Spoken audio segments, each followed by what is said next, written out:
کریم اما بعد فاعوذ باللہ من الشیطان الرجیم بسم اللہ الرحمن الرحیم یا ایہا الذین آمنوا توبوا الی اللہ توبۃ نصوحا، اے ایمان والو اللہ کی طرف خالص توبہ کرو۔ وقال النبی صلی اللہ علیہ وسلم من تاب قبل ان تطلع الشمس من مغربها تاب اللہ علیہ۔ اللہ کے پیارے حبیب نے فرمایا، جو شخص سورج کے مغرب سے طلوع ہونے سے قبل توبہ کر لے گا اللہ تعالیٰ اس کی توبہ قبول فرمائے گا۔ تو میرے بھائیوں، توبہ کے بارے میں کل کے درس کے اندر ہم نے بتایا تھا کہ توبہ کا لغوی معنی ہے لوٹنا اور رجوع کرنا، اور اصطلاحی معنی ہے شریعت کے اندر جن کاموں سے روکا گیا ہے تو ان کاموں سے ہٹ کر جن کاموں کی تعریف کی گئی ہے ان کاموں کی طرف آنا، اس کو توبہ کہتے ہیں۔ تو کل کے درس میں ہم نے حقوق اللہ کے متعلق بات کی تھی، آج حقوق العباد کے متعلق بات کرتے ہیں۔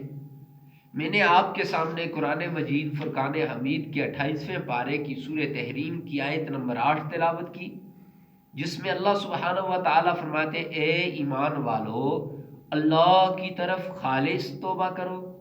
اور ساتھ مسلم شریف کی روایت حضرت ابو ہریرہ رضی اللہ تعالیٰ عنہ روایت کرتے ہیں، تو نبی پاک صلی اللہ علیہ وسلم نے فرمایا، من تاب قبل ان تطلع الشمس من مغربها تاب اللہ علیہ، کہ جو شخص سورج کے مغرب سے طلوع ہونے سے پہلے پہلے توبہ کر لے گا اللہ رب العزت اس کی توبہ قبول فرما لیں گے۔ تو ان دونوں آیت اور حدیث سے پتہ چلتا ہے کہ توبہ کرنا بہت ضروری ہے، اور جب انسان سے گناہ سرزد ہو جاتا ہے تو اس پہ توبہ کی جائے۔ تو توبہ کی شرائط کل بتائی تھی، وہ حقوق اللہ کی شرائط تھی۔ آج حقوق العباد کے متعلق بات کرتے ہیں۔ فرمایا، وَإِن كَانَتِ الْمَعَصِيَّةُ، اگر گناہ تتعلق بِآدْمِيٍّ فَشُرُوطُهَا أَرْبَعَةٌ، اگر گناہ کا تعلق آدمی سے ہو تو فرمایا فشروطها، اس کی شرطیں اربعۃ، 4 ہے۔ کل کے درس کے اندر بتایا تھا کہ فَإِن كَانَتِ الْمَعَصِيَّةُ بَيْنَ الْعَبْدِ وَبَيْنَ اللَّهِ، کہ جب گناہ کا تعلق بندے اور اللہ کے درمیان ہو تو فرمایا لا تتعلق بحق آدمی، کہ جب آدمی کے ساتھ اس کا تعلق نہ ہو فَلَهَا شُرُوطٌ ثَلَاثَةُ شُرُوطٍ، تو اس کی 3 شرطیں ہیں۔ لیکن آج کے درس میں بتا رہے ہیں کہ جب گناہ کا تعلق حقوق العباد کے ساتھ ہو، بندے کے ساتھ ہو، تو اس کی 4 شرطیں۔ هَذِهِ الثَّلَاثَةَ، 3 تو یہ ہے۔ أَحَدُهَا، پہلی، أَن يُقْلِعَ عَنِ الْمَعْصِيَّةِ، یہ کہ انسان گناہ کو چھوڑ دے، یعنی جو گناہ کر رہا ہے، چوری کر رہا ہے، کسی کا مال اس نے ناجائز کھایا، کسی کے مال پہ قبضہ کر لیا، یا کسی کی جائیداد پہ قبضہ کر لیا، یا کسی کی غیبت کر لی، فرمایا ان کو چھوڑ دے، پہلی شرط۔ والثانی ان یندم علی فعلہا، اور دوسری کہ فعل پہ، کام پہ، گناہ پہ نادم ہو جائے، اور تیسری ان یعزم اللہ یعود الیہا ابدا، کہ اس گناہ کو چھوڑنے کا مصمم ارادہ کر لے، پکا ارادہ کر لے۔ اب چوتھی شرط، وَأَن يَبْرَأَ مِنْ حَقِّ صَاحِبِهَا، کہ انسان کو چاہیے کہ وہ صاحب حق کا حق ادا کرے، یعنی جس کا وہ حق تھا وہ حق اس کو ادا کرنا پڑے گا۔ فَإِن كَانَتْ مَالًا، اگر وہ مال ہے، او نحوہ، یا اس کی اور قسم ہے، تو فرمایا رَدَّهُ إِلَيْهِ، تو اس کی طرف اس کو لوٹایا جائے گا، اس کو واپس کرے گا، تب جا کے اس گناہ کی معافی ہو سکے گی، توبہ ہو سکے گی، نہیں تو پھر توبہ نہیں ہے۔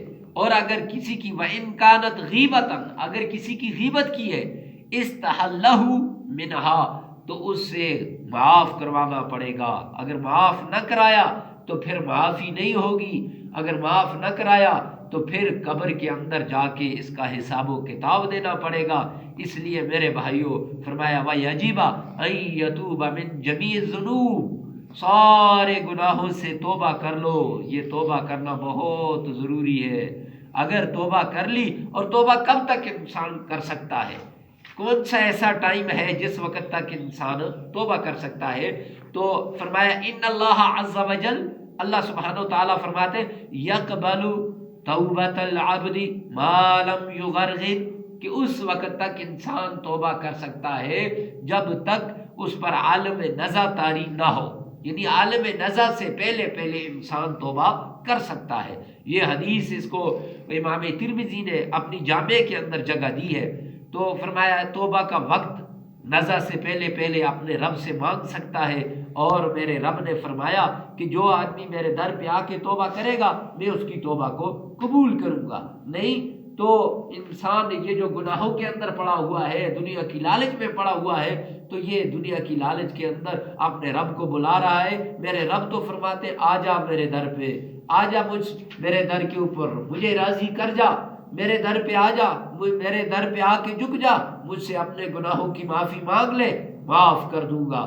اس لیے میرے بھائیوں اپنے گناہوں پہ معافی مانگی جائے، اپنے رب کو راضی کیا جائے. اللہ رب العزت سے دعا ہے کہ اللہ عمل کی توفیق عطا فرمائے. وآخر دعوانا ان الحمدللہ رب العالمین.